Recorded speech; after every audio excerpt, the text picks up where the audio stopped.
ప్రభు అయిన యేసుక్రీస్తు నామంలో మీకు అందరికీ వందనాలు. చాలా రోజుల నుంచి అనుకుంటా ఉన్నాను, మామూలుగా మనం క్యారెక్టర్ స్టడీస్ చేస్తూ ఉంటాం కదా. మనకు జరిగేటువంటి బుధవారం జరిగేటువంటి స్త్రీల కూడికలు, అదన్నా చాలాసార్లు సండేస్లో కూడా మనం ఒక క్యారెక్టర్ని తీసుకొని వాళ్ళలో ఉన్నటువంటి లక్షణాలను మనము స్టడీ చేసి వాటిని మన లైఫ్కి అప్లై చేసుకుంటూ ఉంటాం. సో చాలాసార్లు చాలా క్యారెక్టర్ చూసాం. అబ్రహాం గురించి, యోసేపు గురించి చూసాం, పేతురు గురించి, ఇలా చాలా వ్యక్తుల గురించి మనం క్యారెక్టర్ స్టడీ చేస్తూ ఉన్నాం. అయితే చాలా తక్కువ సార్లు మనం క్యారెక్టర్ స్టడీలో ఎవరి గురించి చేయమనంటే ప్రభు అయిన యేసుక్రీస్తు గురించి చాలాసార్లు తక్కువ సార్లు చేసిండు. దాదాపు నేను కూడా ఈ రక్షించబడినటువంటి ఇన్ని సంవత్సరాల్లో కూడా యేసుక్రీస్తు యొక్క క్యారెక్టర్ స్టడీ ఎప్పుడు చేయలేదు. అండ్ మామూలుగా మనం ఎప్పుడైనా యేసుక్రీస్తు గురించినటువంటి గుణలక్షణాలు, ఆయన ఎలాంటి వాడు, ఆయన మన కొరకు ఏం చేశాడు, ఇలాంటి విషయాలే మనం చాలాసార్లు వింటూ ఉంటాం. వాటిని మనం మననం చేసుకుంటాం, వాటిని గుర్తు చేసుకుంటూ మనం ఆయన ఆరాధన చేస్తూ ఉంటాం. అయితే ఈరోజు కొన్ని విషయాలను, ఆయన క్యారెక్టర్ స్టడీ గురించినటువంటి అంశాలను ఈరోజు మనం చూడబోతా ఉన్నాం. యేసుక్రీస్తు వారు సంపూర్ణంగా దేవుడు, సంపూర్ణంగా మానవుడు. ఆయన 100% గాడ్గా ఉన్నాడు, 100% మనకు మ్యాన్గా కూడా కనిపిస్తూ ఉంటాడు. అయితే ఈరోజు ఆయన యొక్క దైవత్వాన్ని గురించినటువంటి విషయాల గురించి కాదు, కానీ ఆయన మనుష్య రీతిగా జీవించినప్పుడు ఆయనలో ఉన్నటువంటి లక్షణాలు ఏంటి, అవి మనము ఏ విధంగా మన జీవితాల్లో మనం అన్వయించుకోవాలి అనేటువంటి విషయాల గురించి మనం ఈరోజు ఆలోచన చేయబోతా ఉన్నాం. సో దానికంటే ముందుగా మనం ఒక వాక్యాన్ని చదువుకుందాం. ఆ వాక్యాన్ని చదివిన తర్వాత మిగతా విషయాలను మనం ఆలోచన చేద్దాం. కొరింథీయులకు రాసినటువంటి మొదటి పత్రిక 11వ అధ్యాయము 1వ వచనం. కొరింథీయులకు రాసినటువంటి మొదటి పత్రిక 11వ అధ్యాయము 1వ వచనాన్ని మనం చదువుకుందాం. నేను క్రీస్తును పోలి నడుచుకొనుచున్న ప్రకారము మీరును నన్ను పోలి నడుచుకోండి. సో ఇక్కడ అపోస్తలులైనటువంటి పౌలు గారు ఏం చెప్తా ఉన్నారంటే, నేను క్రీస్తును పోలి నడుచుకొనుచున్న ప్రకారము మీరును నన్ను పోలి నడుచుకుని అంటా ఉన్నాడు. అంటే మనం చాలాసార్లు మన యొక్క నడవడికను మనము ఎలా సరిచేసుకుంటాము, లేదా మనం ఎలా పెంపొందించుకుంటామంటే ఎవరిని ఒకరిని చూస్తాం. మన విశ్వాస జీవితంలో మనల్ని ఒకరిని మాదిరిగా పెట్టుకొని వాళ్ళలాగా ఉండడానికి మనం ప్రయత్నం చేస్తూ ఉంటాం. నేను రక్షించబడిన కొత్తలో మా సీనియర్ ఉండేవాడు. ఆ సీనియర్ అన్న చూసి ఈయనలాగా ప్రార్థన చేస్తే బాగుంటుంది, ఈయనలాగా వాక్యం చెబితే బాగుంటుంది, లేకపోతే అంతకంత పెద్దోళ్ళు ఉంటే ఈయనలాగా వాక్యం చెప్తే బాగుంటుంది. ఇలాంటి విషయాలు మనము ఆలోచన చేసి వాళ్ళని మనము ఇమిటేట్ చేయడానికి ట్రై చేస్తూ ఉంటాం. సో చాలాసార్లు వాళ్ళు ప్రార్థించినట్టే మనం ప్రార్థిస్తాం, వాళ్ళు వాక్యం చదివినట్టే మనం చదవడానికి ప్రయత్నం చేస్తాం. ఇవన్నీ మానవులుగా మనకున్నటువంటి లక్షణాలు. అయితే ఇప్పుడు నేను నా సీనియర్ని నేను ముందు పెట్టుకున్నాను అనుకోండి, ఆయన కంటే ఎక్కువ వెళ్ళలేను నేను. ఎందుకంటే ఆయన పర్ఫెక్ట్ కాదు. ఆయన ఒకళ్ళు ప్రార్థన చేయడంలో నాకు మోడల్ కావచ్చు, లేదా ఆయన వాక్యం ధ్యానం చేసే విషయంలో నాకు మాదిరిగా ఉండొచ్చు, కానీ నా జీవితం మొత్తంలో ఆయన మాదిరిగా ఉండలేడు. ఎందుకంటే మనుషులుగా ఉన్నటువంటి మనందరికి కూడా బలహీనతలు ఉంటాయి. అన్ని విషయాల్లో మనం పర్ఫెక్ట్గా ఉండము, అనేక విషయాల్లో మనము బలహీనలేము ఉన్నాం. కాబట్టి మన బలహీనతలు మనల్ని సంపూర్ణులుగా నిలవబెట్టలేవు. కాబట్టి మన ముందున్నటువంటి, మనతో పాటు ఉన్నటువంటి సహవిశ్వాసుల్ని మనము మాదిరిగా పెట్టుకుంటే, లేదా వాళ్ళని మనం అనుకరిస్తే మనము దేవుని సారూప్యంలోనికి మనం మారలేము. అందుకనే పౌలు గారు ఏం చెప్తా ఉన్నాడంటే, నేను క్రీస్తుని పోలి నడుచుకుంటా ఉన్నా, మీరు నన్ను పోలి నడుచుకుంటా ఉన్నాడు. సో నిజంగా మనం చెప్పగలమా మన తోటి సహవాసులు ఉన్నటువంటి వారికి నన్ను చూసి నేర్చుకోండి అని మనం చెప్పగలమా? చెప్పలేము. ఎందుకు చెప్పలేమనంటే మన లోపలనే బలహీనతలు ఉంటాయి. మన లోపల ఆ లోపాలను మనం కప్పిపుచ్చుకొని పైకి మంచిగా ఉండొచ్చు, కానీ సంపూర్ణంగా మనము ఇతరులకు మనం మాదిరిగా చూపించలేము. కాబట్టి మనం ఆలోచన చేయాల్సింది ఏంటంటే, ఈ ప్రపంచంలో ఉన్నటువంటి ఎవరినైనా మనము మాదిరిగా పెట్టుకుంటే మనము సంపూర్ణంగా కాలేము. ఎప్పుడు సంపూర్ణం అవుతాం మనం అనంటే, అన్నిటినీ సంపూర్ణంగా నెరవేర్చినటువంటి యేసుక్రీస్తు వారే మనకు మాదిరిగా ఉన్నప్పుడు మాత్రమే అవన్నీ మనం చేయగలిగినటువంటి విషయాన్ని మనం ఇక్కడ గమనించాలి.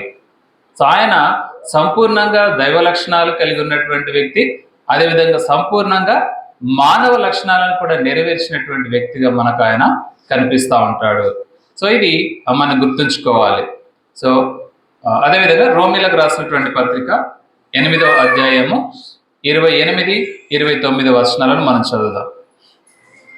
రోమీలకు రాసినటువంటి పత్రిక 8వ అధ్యాయము 28, 29 వచనాలను ఒకసారి చదువుకుందాం.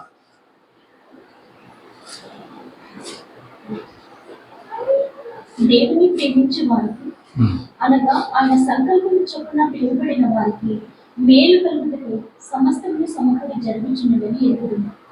ఎందుకనగా తన కుమారుడు అనేక సహోదరులలో జ్యేష్ఠుడగునట్టు దేవుడు ఎవరిని ముందు ఎరుగును, వారు తన కుమారుడితో స్వామిత్వం గలవాడగా వారిని ముందుగా నిర్ణయించును. తన కుమారునితో స్వారూప్యం మగుటకని అన్నాడు. అంటే దేవుని యొక్క ఉద్దేశం ఏంటంటే, ఆయన ఏ విధంగా యేసుక్రీస్తు వారు ఏ విధంగానైతే ఉన్నారో మనము కూడా అదే ఇమేజ్లోకి మారాలనేదే ఆయన సంకల్పం. ఆయన అనాది నుంచి అదే విధమైనటువంటి ఆలోచన కలిగి ఉన్నాడు. మనం కూడా ఆ విధంగానే ఉండాలనేటువంటి విషయాన్ని ఆయన మనకి ఇక్కడ గుర్తు చేస్తూ ఉన్నాడు. సో మనము మనుషులను అనుకరిస్తే మనము అభివృద్ధిలోనికి రాలేము ఆత్మీయంగా. అదే మనము దేవుణ్ణి ముందు పెట్టుకొని ఆయనను మనం అనుసరిస్తూ ఉంటే, ఆయనను మనం అనుకరిస్తూ ఉంటే, ఆయన ఏ విధంగానైతే అన్నిట్లో సంపూర్ణంగా ఉన్నాడో మనల్ని కూడా మనం సంపూర్ణంగా చేసుకోవడానికి అవకాశం ఉంటుంది అనేటువంటి విషయాన్ని పౌలు గారు బాగా గుర్తెరిగారు. కాబట్టి ఆయన ఏమంటున్నాడంటే, నేను ఈ లోకంలో ఉన్నటువంటి వారి వైపు చూడట్లేదు, కానీ నేను క్రీస్తు వైపు చూస్తూ ఉన్నాను, ఆయనను పోలి నేను నడుచుకుంటా ఉన్నాను, మీరేం చేయండి అంటే నన్ను పోలి మీరు నడుచుకోండి అని చెప్తా ఉన్నాడు. సో కాబట్టి ఆయన మనకు బెస్ట్ ఎగ్జాంపుల్. ఆయనే మనం అనుసరించదగినటువంటి మాదిరిగా మనకు ఆయన కనిపిస్తూ ఉన్నటువంటి విషయాన్ని మనం ఇక్కడ చూస్తూ ఉన్నాం. ఎందుకు ఆయనను మనం అనుకరించాలి, ఎందుకు ఆయనలాగా మనం నడుచుకోవాలి, లేదా ఎందుకు ఆయనలాగా మనము ఆలోచన చేయాలి అని అంటే, కొరింథీయులకు రాసినటువంటి 2వ పత్రిక 3వ అధ్యాయము 18వ వచనాన్ని ఒకసారి చదువుదాం. కొరింథీయులకు రాసినటువంటి 2వ పత్రిక 3వ అధ్యాయము 18వ వచనం. మనం అందరము ముసుగులేని ముఖముతో ప్రభు యొక్క మహిమను అద్దము వలె ప్రతిఫలింపజేయచ్చు, మహిమ నుండి అధిక మహిమను పొందుచు ప్రభువు ఆత్మ చేత ఆ పోలికగానే మార్చబడుచున్నాము. సో ఇక్కడ చూసినప్పుడు ప్రభువు యొక్క మహిమను అద్దము వలె ప్రతిఫలింపజేయచ్చు. ఎందుకు మనం ఆయనలాగా ఉండాలంటే, ఆయన మనల్ని ఏ విధంగా ఉంచాడు ఈ ప్రపంచంలో అంటే ఒక అద్దంలాగా ఉంచాడు. మనల్ని చూసినప్పుడు యేసుక్రీస్తు గుణలక్షణాలు మన లోపల కనిపించాలి. మనల్ని చూసినప్పుడు యేసుక్రీస్తు వారు చేసినటువంటి విషయాలు, ఆయన సజీవుడిగా ఉన్నప్పుడు ఏ ఏ విషయాలు అయితే చేశాడో ఆ విషయాలన్నీ మన జీవితం ద్వారా మనము అద్దంలాగా రిఫ్లెక్ట్ చేయాలి. అద్దం ఏం చేస్తుంది, మనం ముందు నిల్చుంటే మన ప్రతిబింబాన్ని చూపిస్తూ ఉంటుంది. అలాగే మనం ఒక ప్రదేశంలో నిలబడ్డప్పుడు మనల్ని చూసినప్పుడు ఏం కనిపించాలనంటే యేసుక్రీస్తు వారు మన లోపల కనిపించాలి. ఆయన ఏవైతే లక్షణాలు కలిగి ఉన్నాడో అవన్నీ మనం ప్రతిబింబ చేయగలిగినప్పుడు ఆయనకు మనకిచ్చినటువంటి ఆ యొక్క ఆధిక్యతను మనము ఫుల్ఫిల్ చేసినట్టుగా మనకు కనిపిస్తూ ఉంటుంది. అయితే ఈరోజు ఒక 3 ప్రాముఖ్యమైనటువంటి విషయాలని మనము చూద్దాం. యేసుక్రీస్తు వారు మానవుడిగా జీవించిన రోజులు ఆయన కొన్ని విషయాల్లో మనము ఏమాత్రము కూడా తీసిపారేయలేనటువంటి విషయాలను ఆయన మనకు చూపించినట్టుగా కనిపిస్తూ ఉంటుంది. మొదటిగా ఆయన ప్రార్థనా జీవితం. మూడు విషయాలు మనం ఈరోజు చూడబోతా ఉన్నాం. మొదటిగా ఆయన ప్రార్థనా జీవితం గురించి మనం చూస్తాం. రెండవదిగా ఆయన వాక్యాన్ని ఏ విధంగా ధ్యానించేవాడనేటువంటి విషయాన్ని మనం చూస్తాం. మూడవదిగా ఆయన ఇతరుల మనుషుల పట్ల ఏ విధంగా ప్రవర్తించాడనేటువంటి ఈ మూడు విషయాలను మనం చూడబోతా ఉన్నాం.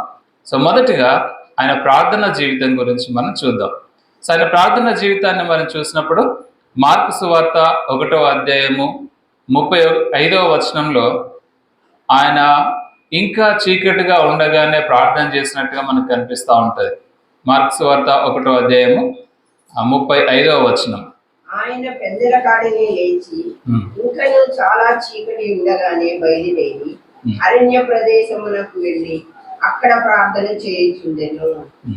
సో ఆయన ఇంకా పెందలకడని అంటా ఉన్నాడు. ఇంకా లైట్ రాకముందే, సూర్యోదయం కాకముందే ఆయన ప్రార్థన చేసినట్టుగా మనకు కనిపిస్తూ ఉంటుంది. లూకాసు వార్త 21:37వ వచనంలో చూసినప్పుడు ఆయన రాత్రి అరణ్య ప్రదేశంలోనికి వెళ్ళి ప్రార్థన చేసినట్టుగా కనిపిస్తూ ఉంటుంది. సో తర్వాత అదే లూకాసు వార్త 22:39వ వచనంలో చూస్తే ఆయన వాడుక చొప్పున అనుదినము ప్రార్థన చేశాడు అనేటువంటి విషయాన్ని మనం గమనిస్తూ ఉంటాం. సో ఆయన ప్రేయర్ లైఫ్ మనకి ఎగ్జాంపుల్గా ఉంది.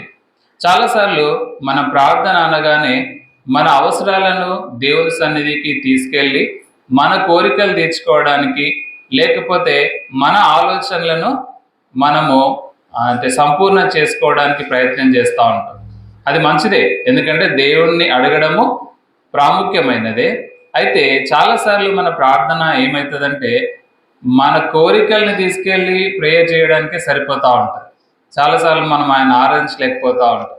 అనేక సార్లు మన ప్రార్థనలో విషయాలను బట్టే ఆయనను విసిగించేటువంటి పరిస్థితులు ఎన్నోసార్లు మనకు కనిపిస్తూ ఉంటాయి. రైట్? సో అది దేవుని చిత్తమా కాదా అనేది మనం చాలాసార్లు గమనించాం. ఎందుకంటే మనకున్నటువంటి అవసరాలనే మనం ముందు పెట్టుకుంటాం, కానీ అది దేవుని చిత్తము అవునో కాదన్నటువంటి విషయాన్ని చాలాసార్లు మనము గమనించాము. అలాంటివి చాలాసార్లు చేసే ఉంటాం. ఇది నాకు ఇవ్వు కంపల్సరీగా, నేను నమ్మిన వాళ్ళని ఇస్తా అన్నావు కదా, నువ్వు ప్రార్థన చేస్తే, నువ్వు అడిగితే ఇస్తానన్నావు కదా అని ఆ విషయాన్ని చూస్తాం. కానీ దానికంటే ముందు కూడా ఉంటుంది ఒక కండిషన్. ఏంటి? నా చిత్తము చొప్పున మీరేది అడిగినను మీకు అనుగ్రహించదని అంటాం. మనం అనుగ్రహించిన అనేది మనం పెట్టుకుంటాం, కానీ ఆయన చిత్తము కాదు అని చాలాసార్లు మనము గమనించము. సో అది మనకు అవసరమే కావచ్చు, కానీ దేవుడు అది మన జీవితంలో అవసరం లేదు అనుకుంటే మనం ఎంత ప్రార్థించినా ఆ ప్రార్థనకు మనకు సమాధానం రాదు. సో ఎందుకు దీనికి మనం ఆలోచన చేయాలనంటే, నేను కూడా చాలాసార్లు ఒక విషయాన్ని గురించి మొండిగా ప్రార్థన చేస్తూ ఉన్నాను. దాదాపు చాలా సంవత్సరాలుగా ప్రార్థన చేస్తూ ఉన్నప్పుడు అప్పుడు నాకు అంతగా ఆలోచన రాలేదు. సో ఇదే సమయంలో నేను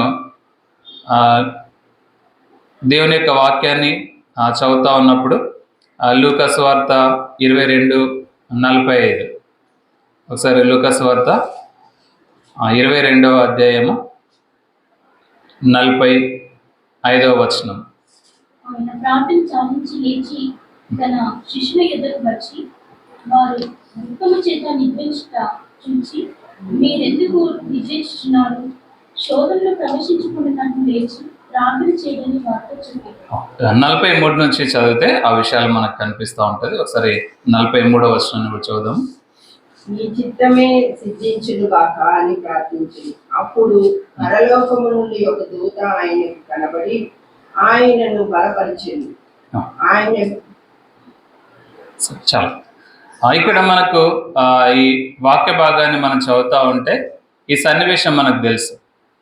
ఆయన సిలువకు అప్పగించబడడానికి ముందు రోజు రాత్రి ఆయన గెత్సెమనేటువంటి తోటలోనికి వెళ్ళి ఆయన ప్రార్థన చేస్తున్నట్టుగా మనకు కనిపిస్తూ ఉంటుంది. మొదటిగా ఆయన ఏమన్నాడు? ఈ గిన్నెను నా దగ్గర నుంచి తొలగించాను అన్నాడు. అది దేవుని చిత్తమా? యేసుక్రీస్తు వారు ప్రార్థన చేసింది కదా, ఈ గిన్నెను తొలగించమని అన్నాడు. అది దేవుని చిత్తమా? కాదు. యేసుక్రీస్తు వారికి ఆ కష్టమైనటువంటి గిన్నెను ఉంచడము అది దేవుని చిత్తం. యేసుక్రీస్తు వారు మనుష్య రీతిగా ఉన్నాడు కాబట్టి దాన్ని చూసినప్పుడు ఆయన బాధ ఎలా ఉంటుంది అవన్నీ కూడా ఆయన అనుభవిస్తూ ఉన్నప్పుడు ఆ పెయిన్ని ఆయన చూసి ఏమన్నాడంటే, దేవా ఇది నా దగ్గర నుంచి తొలగించాను అన్నాడు. కానీ చివరికి చూస్తే ఏం కనిపించింది? నా చిత్తం కాదు కానీ నీ చిత్తమే నెరవేరును గాక అని అంటాం. అంటే మన ప్రార్థన అవసరాలు లేదా మనకున్నటువంటి అవసరాలను మనం దేవుని సన్నిధికి తీసుకొని వెళ్ళినప్పుడు మన అవసరాలని బట్టి మనం ప్రార్థన చేయడం కాదు, కానీ మన అవసరాలు దేవునికి మహిమ తీసుకొచ్చే విధంగా ఉంటాయా లేవా అనేది మనం ఆలోచించాలి. అప్పుడు ఆలోచించినప్పుడు అది మనకు ప్రయోజనకరంగా ఉంటుంది. సో దేవుడు ఇవ్వగలడు, ఆయన సామర్థ్యం కలిగినటువంటి వాడే. ఇప్పుడు యేసుక్రీస్తు వారి దగ్గర నుంచి ఆ గిన్నెను తొలగించడం పెద్ద సమస్య ఏం కాదు కదా. అయినా కూడా ఎందుకు దేవుడు ఉంచాడు, ఎందుకు దేవుడు అనుమతించాడు అని అంటే అది ఆయన చిత్తము. తీసివేయడం కాదు కానీ దాన్ని అలాగే ఉంచడము, దాంట్లో ఆయనకు కృపనివ్వడం అనేది దేవుని చిత్తం. పౌలు గారి గురించి మనకు తెలుసు. పౌలు గారు ఆయన యేసుక్రీస్తు వారు చేసినటువంటి కార్యాలలాగే చేసినట్టుగా మనకు చాలాసార్లు కనిపిస్తూ ఉంటుంది. ఆయన అనేక మందిని స్వస్థపరిచాడు, ఆయన అనేక మందిని బాగు చేశాడు. అలాంటి పరిస్థితుల్లో ఉన్నటువంటి వారందరినీ ఆయన బాగు చేశాడు. కానీ ఆయన ప్రార్థన చేసినప్పుడు దేవుడు ఆయన లోపల ఉన్నటువంటి ఆ వ్యాధిని తీయడానికి ఇష్టపడలేదు. పౌలు గారు చెప్తా ఉంటారు, నేను ముమ్మారు ప్రార్థించి తిని, బట్ ఏమంటున్నాడు దేవుడు, నా కృప నీకు చాలును. సో కొన్నిసార్లు దేవుడు కొన్ని మన జీవితాల్లో వాటిని అలో చేస్తాడు. అప్పుడు మనం ఏం చేయాలంటే, దేవా ఇది నా జీవితంలోకి మీరు అనుమతించారు, మనుష్య రీతిగా నేను బలహీనులను, దాన్ని ఎదుర్కోవడానికి కావాల్సినటువంటి సామర్థ్యము నాకు దయచేయండి అని మనం ప్రార్థన చేయాలి. పౌలు గారు అదే చెప్పాడు. ఆయన ముమ్మారు ప్రార్థన చేసినప్పుడు దేవుని చిత్తం ఏమై ఉందంటే అది తీసివేయడం కాదు కానీ దాన్ని అలాగే ఉంచి దాన్ని ఓర్చుకోవడానికి కావాల్సినటువంటి శక్తిని ఆయన ఇచ్చినట్టుగా మనం చూస్తూ ఉంటాం. సో కాబట్టి మనం ప్రార్థన ఏ విధంగా చేయాలనంటే మన ప్రార్థనలో దేవుని చిత్తము ఉందా లేదా అనేటువంటి విషయాన్ని మనము గమనించాలి. ప్రార్థనలో దేవుడు మనం అనుకున్నవి తీర్చాలని కాదు, ఆయన చిత్తానికి అనుకూలమైనవి తీర్స్తాడా లేదా అనేది మనము ఆలోచన చేయాలి. సో ఎందుకు మనం ఆ విధంగా ఇప్పుడు తయారయ్యామనంటే దేవుని యొక్క వాక్యాన్ని మనము సరిగా అర్థం చేసుకోవాలి. అంటే దేవుని ప్రామిస్ ముందు ఒక కండిషన్ ఉంటుంది. ఆయన స్వస్థపరుస్తాడు, అన్నీ ఇస్తాడు, కానీ ఆయన చిత్తం అది ఉందా కాదన్నటువంటి విషయాన్ని మనము గమనించాలనేది మనం ఇక్కడ చూస్తూ ఉన్నాం. హెబ్రీలకు రాసినటువంటి పత్రిక 5వ అధ్యాయము 7వ వచనం. హెబ్రీలకు రాసినటువంటి పత్రిక 5వ అధ్యాయము 7వ వచనాన్ని ఒకసారి చదువుదాం. శరీరధారి అయిన దినములలో మరో రోజులతో కన్నీళ్లతో నన్ను మరణము నుండి రక్షింపగల వానికి ప్రార్థనలను యాచనలను సమర్పించి భయభక్తులు కలిగి ఉన్నందున ఆయన అంగీకరింపబడెను. సో ఇక్కడ మనము ఈ వాక్యాన్ని చూసినప్పుడు మనకు అర్థమయ్యేది ఏంటంటే, యేసుక్రీస్తు వారు శరీరధారిగా ఉన్నప్పుడు ఆయన ప్రార్థనా జీవితం ఏ విధంగా ఉంది? మహారోదనతోను కన్నీళ్లతోను యాచనలను సమర్పించి భయభక్తులు కలిగి ఉన్నందున ఆయన అంగీకరించబడెను. సో మనం కూడా ప్రార్థనలో దేవుని చేత అంగీకరించబడాలి. మనం ప్రార్థనకి వెళ్ళినప్పుడు మనం అడిగేటి అన్ని మనం పొందుకున్నాము అనేటువంటి నిశ్చయత అంతే, మనము ఆయన చేత అంగీకరించబడ్డాము అనేటువంటి విషయాన్ని మనం ఇక్కడ గమనిస్తూ ఉండాలి. సో అదే విషయాన్ని మన జీవితంలో మనం అన్వయం చేసుకోవాలి. సో మన ప్రార్థన జీవితాన్ని మనం పరీక్షించుకోవాలి. ఒకవేళ అలాంటి ప్రార్థన మన లోపల లేకపోయినట్లయితే ఆ విధంగా ఉంచడానికి మనం ప్రయత్నం చేద్దాం.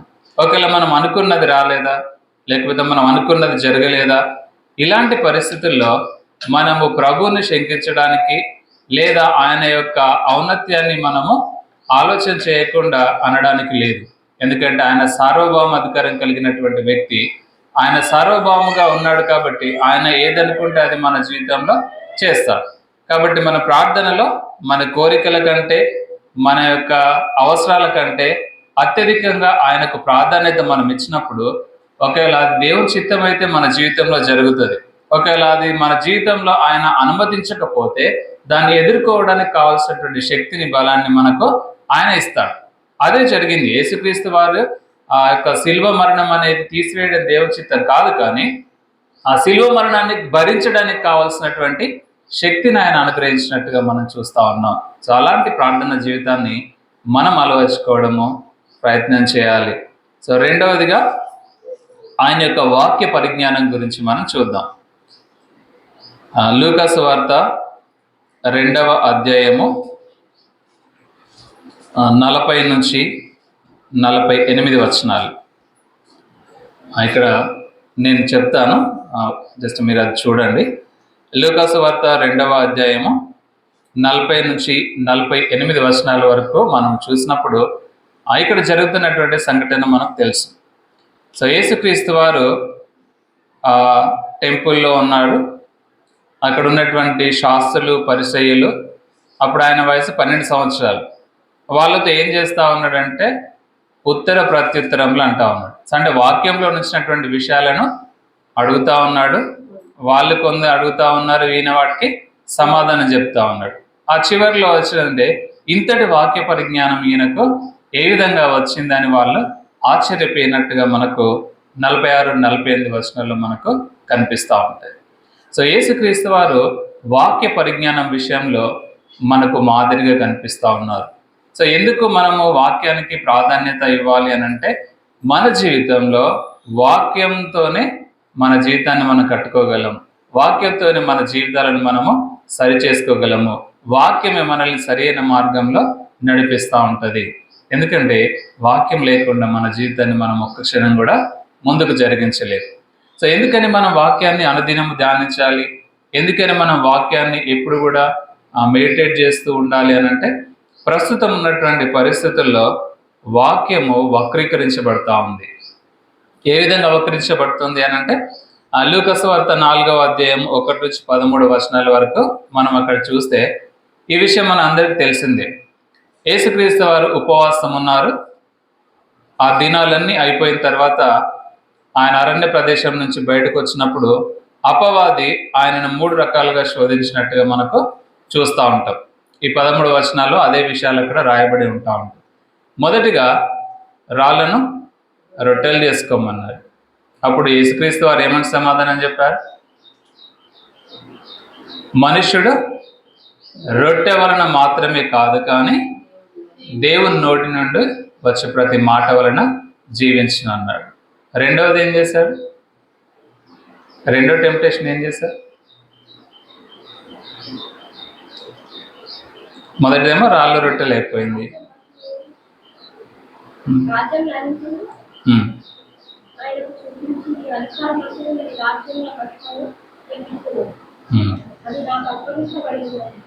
ఓకే, సో అది రెండవది కనిపిస్తూ ఉంటుంది. మూడవదిగా చూసినప్పుడు ఈ కొండపై నుంచి నువ్వు కిందికి దూకేసాయి. ఎందుకంటే దేవుని వాక్యంలో ఉంది కదా, ఆయన నీ పాదములను భూమికి తాకకుండా కాపాడుతాడని ఉంది కదా అని ఇక్కడ 3 రకాలుగా శోధించినట్టుగా మనం చూస్తూ ఉంటాం. దానికి ప్రత్యుత్తరంగా యేసుక్రీస్తు వారు వాక్యాన్ని చూపించారు. నీ దేవుడైన యెహోవాను శోధింపొద్దు కదా అన్నాడు. పడిపోతే ఆయన కాపాడుతా అన్నాడు, దునుకుతే అనలేదు కదా.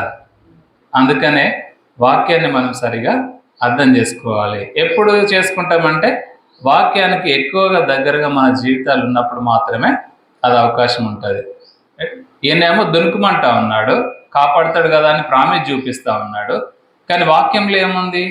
ఒకవేళ నువ్వు అనుకోకుండా పడిపోతే నేను నిన్ను కాపాడుతా అన్నాడు. అంటే దేవుణ్ణి టెస్ట్ చేయడం కాదు, మనం సమయం వచ్చినప్పుడు ఆయన మనల్ని కాపాడుతానటువంటి ప్రామిస్ చేస్తూ ఉన్నాడు. సో ఇలాంటివి మనం జాగ్రత్తగా గమనించాలి. ఎందుకంటే ప్రస్తుతం ఉన్నటువంటి పరిస్థితుల్లో వాక్యము విస్తారంగా మనకు ఉంది. ఒకప్పుడు చర్చిలో మాత్రమే ఉండేది, లేదా మనకంటే కొంచెం పెద్దగా తెలిసిన వాళ్ళ దగ్గర మనం నేర్చుకోవడానికి అవకాశం ఉండేది. ఈ సోషల్ మీడియా వచ్చిన తర్వాత యూట్యూబ్ ఓపెన్ చేస్తే లక్షల ఛానళ్ళు, వివిధ రకాలైనటువంటి వాక్యాలు, వివిధ రకాలైనటువంటి తాత్పర్యాలు చెప్తా ఉన్నారు. వాక్యాన్ని వక్రీకరించి బోధిస్తూ ఉన్నారు. సమయానుకూలంగా వాళ్ళు దాన్ని అప్లై చేస్తూ ఉన్నారు. మనల్ని ఎమోషనల్గా వాళ్ళు బ్లాక్మెయిల్ చేస్తూ ఉన్నారు. కాబట్టి ఇవి అన్నీ మనము సరి చేసుకోవాలంటే అసలు దేవుని వాక్యంలో ఏమున్నది అనేది మనం తెలుసుకోవాలి. ఆయన 12 సంవత్సరాలప్పుడే దేవుని యొక్క వాక్యాన్ని అంతగా ఆయన మననం చేయగలిగాడు, ధ్యానించగలిగాడు అని అంటే మన విశ్వాస జీవితంలో మనం ఎన్ని సంవత్సరాల నుంచి దేవుని యొక్క వాక్యాన్ని వింటా ఉన్నాం, మన విశ్వాస జీవితంలో ఎన్ని సంవత్సరాల నుంచి మనం బైబిల్ని చదువుతా ఉన్నాం, ఎంత జ్ఞానాన్ని మనం నేర్చుకున్నాం. ఎవరైనా మనల్ని బైబిల్ నుంచి ఒక క్వశ్చన్ అడిగినప్పుడు దానికి వాక్యానుసారంగా సమాధానం ఇవ్వగలిగినటువంటి పరిస్థితులు మన దగ్గర ఉన్నాయా ఆలోచించాలి. ఒక ఆదివారం మాత్రమే మన వాక్యాన్ని చదివితే ఆ వాక్య జ్ఞానం మనల్ని అభివృద్ధిలోనికి తీసుకురాలేదు, ఆత్మీయంగా మనల్ని బలపరచలేదు. ఒకవేళ మనం ఎప్పుడో ఒకప్పుడు సమయం దొరికినప్పుడే ధ్యానిస్తే మనం అంతగా నేర్చుకోలేదు. అందుకనే కీర్తనలో ఒకటో కీర్తనలో మనం చూస్తూ ఉంటాం. ఒకసారి 1వ కీర్తన తీద్దాము. కీర్తనల గ్రంథము 1వ అధ్యాయం.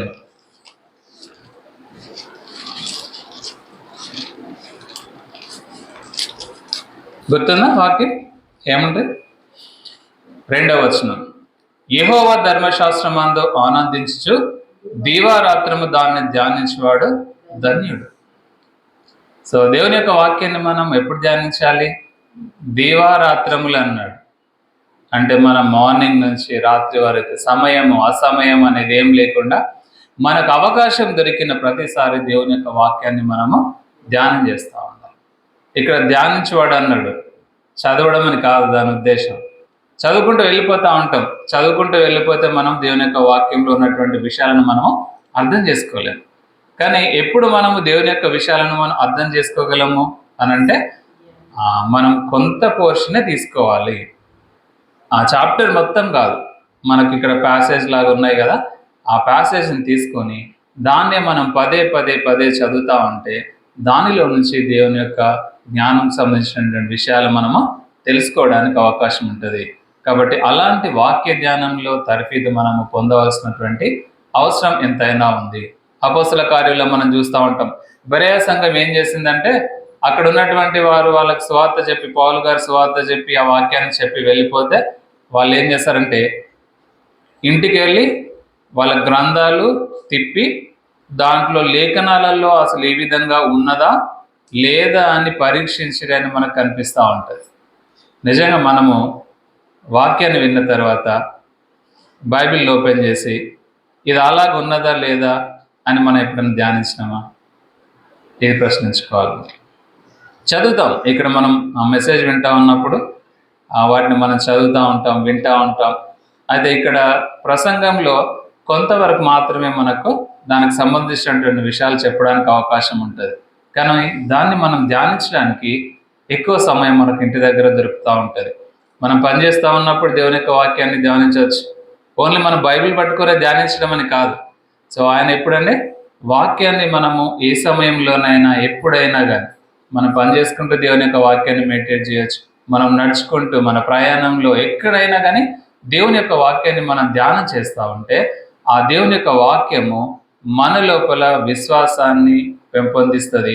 తద్వారా దేవుని యొక్క వాక్య జ్ఞానాన్ని నేర్చుకోవడానికి, యేసుక్రీస్తుని సరిగా మనం అర్థం చేసుకోవడానికి అవకాశం ఉంటుంది. సో అందుకని మనము దేవుని యొక్క వాక్యానికి ప్రాముఖ్యత అనేది మనం ఇవ్వాలి. మొదటిగా దేవుని యొక్క జ్ఞానాన్ని మనం నేర్చుకోవడానికి, రెండవది తప్పుడు బోధల నుంచి మనల్ని మనం రక్షించుకోవడానికి వాక్యాన్ని అనుదినము ధ్యానించడం అనేది మనం ప్రాక్టీస్ చేయాలి. ఇది రెండవ విషయాన్ని మనం ఇక్కడ చూస్తూ ఉన్నాం. మూడవదిగా యోహాను సువార్త 5వ అధ్యాయము 5వ వచనం. యోహాను సువార్త 5వ అధ్యాయము 5వ వచనం. అక్కడ 38 ఏండ్ల నుండి వ్యాధి గల ఒక మనుషుడుండెను. యేసు వాడు పడి ఉండుట చూచి వాడు అప్పటికే బహుకాలము నుండి ఆ స్థితిలో ఉన్నాడని ఎరిగి, స్వస్థపడి కూర్చున్నావా అని వాడిని అడగగా, ఆ రోగి, అయ్యా, నీళ్లు కదిలింపబడినప్పుడు నన్ను కోనేటిలోకి దించుటకు నాకు ఎవడనూ లేడు కనుక నేను వచ్చినంతలో మరి ఒకడు నాకంటే ముందుగా దిగునని ఆయనకు ఉత్తరమిచ్చాను.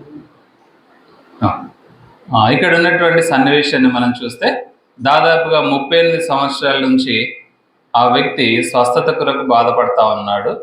అదే సమయంలో యేసుక్రీస్తు వారు అక్కడికి వచ్చి ఆయన మీద కరికరపడ్డాడు. నువ్వు స్వస్థపరచబడాలనుకుంటున్నావా అని అడిగినప్పుడు, అవును, నాకు ఎవరు సహాయం చేయట్లేదు అని అన్నప్పుడు యేసుక్రీస్తు వారు ఆయన స్వస్థపరిచినట్టుగా మనం ఇక్కడ చూస్తూ ఉంటాం. అంటే స్వస్థత కంటే ఆయనకు సహాయం చేశాడు. అనేక మార్లు యేసుక్రీస్తు వారు ప్రజల్ని చూసినప్పుడు వీరు కాపరు లేని గొర్రెల వలె ఉన్నారు అని చెప్పి వారి పట్ల కనికరం చూపించినట్టుగా మనం చూస్తూ ఉంటాం.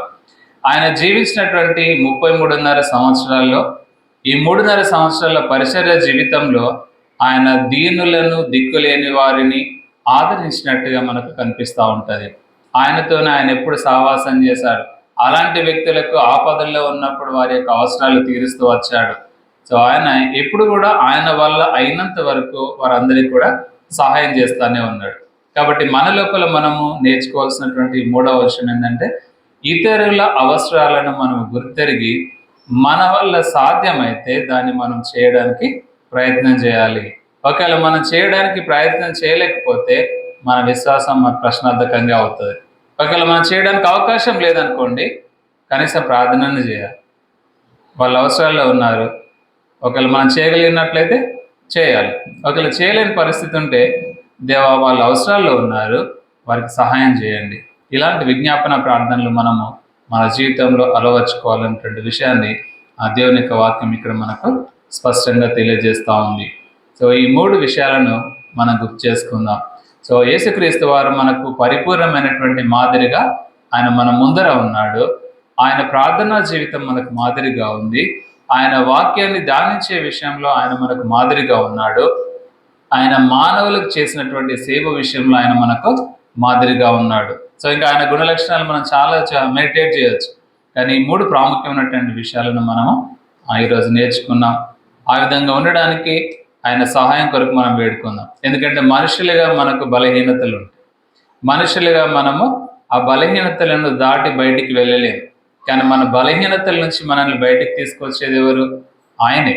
మనల్ని బలపరిచేవారు ఎవరు? ఆయనే. సో ఆయన బలపరిస్తేనే మనము ఏదైనా చేయగలము.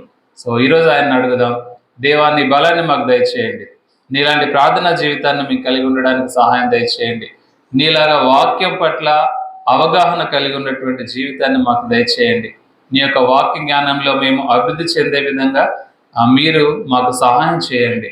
మీరు కలిగి ఉన్నటువంటి మానవీయ విలువలను మేము కూడా కలిగి ఉండడానికి మీరు సహాయం చేయండి అని చెప్పేసి మనం ప్రార్థన చేసుకుందాం. కళ్ళు మూసుకుందాం, ప్రార్థన చేసుకుందాం. పరిశుద్ధుడైన దేవ, ప్రేమగల తండ్రి, మీ యొక్క ఘనమైన ఉన్నతమైన నామానికి వందన చెల్లిస్తూ ఉంటున్నాం. మీరే మాకు పరిపూర్ణమైనటువంటి మాదిరిగా ఉన్నారన్నటువంటి విషయాన్ని పౌలు గారి ద్వారా తెలియజేసినందుకే వందనాలు. నిజంగా దేవా, మీరు మమ్మల్ని ఒక అద్దం వల్లే ప్రతిబింబం చేసేవారిగా ఈ లోకంలో ఉంచారు. మేము మీ స్వారూప్యంలోనికి మారడానికి మీరు సహాయం దయచేయండి. నిజమే ప్రభువా, మరి మా ప్రార్థనా జీవితాన్ని మేము ప్రశ్నించుకుంటా ఉన్నాం. ఒకవేళ ప్రార్థనలో మీ చిత్తం కాకుండా మా యొక్క కోరికలు వీటిని నెరవేర్చుకోవడానికి ప్రయత్నం చేస్తున్నామేమో, దయతో క్షమించి ప్రార్థనలో మా చిత్తం కాదు కానీ మీ చిత్తాన్ని నెరవేర్చేటువంటి జీవితాలను మీరు మాకు దయచేయండి. వాక్యాన్ని ధ్యానించే విషయంలో కలిగిన జ్ఞానాన్ని దేవా మీరు అనుగ్రహించండి. చక్కగా ధ్యానించడానికి, దాన్ని మా జీవితాల్లో మేము అన్వయించుకోవడానికి, దాని ప్రకారం నడుచుకోవడానికి మీరు సహాయం దయచేయండి. అనేకమైనటువంటి తాత్పర్యాలు కలిగినటువంటి బోధలు వింటా ఉన్నాం దేవా, ఆ విషయంలో మీరు సహాయం దయచేయండి. వాక్య పరిజ్ఞానంతో ముందుకు వెళ్ళడానికి కృప చూపించండి. ఇతరుల అవసరాలను తీర్చగలిగేటువంటి వ్యక్తులుగా మీరు మమ్మల్ని ఉంచారు, అందుని బట్టి మీకు వందనాలు. మరి ఆ విధంగా ప్రార్థనా సహాయాన్ని ఇవ్వగలిగినటువంటి సహాయాలను దేవా మేము ఇవ్వగలిగినట్లు మీరు కృప చూపించమని సహాయం దయచేయమని, ఆ విధంగా ఉండడానికి కావాల్సినటువంటి శక్తిని, సామర్థ్యంను మీరు మాకు దయచేయమని మా ప్రభును ప్రియరక్షకుడైనటువంటి యేసే పరిశుద్ధ నామమున స్తుతిస్తూ ప్రార్థిస్తా ఉన్నాం తండ్రి. ఆమేన్.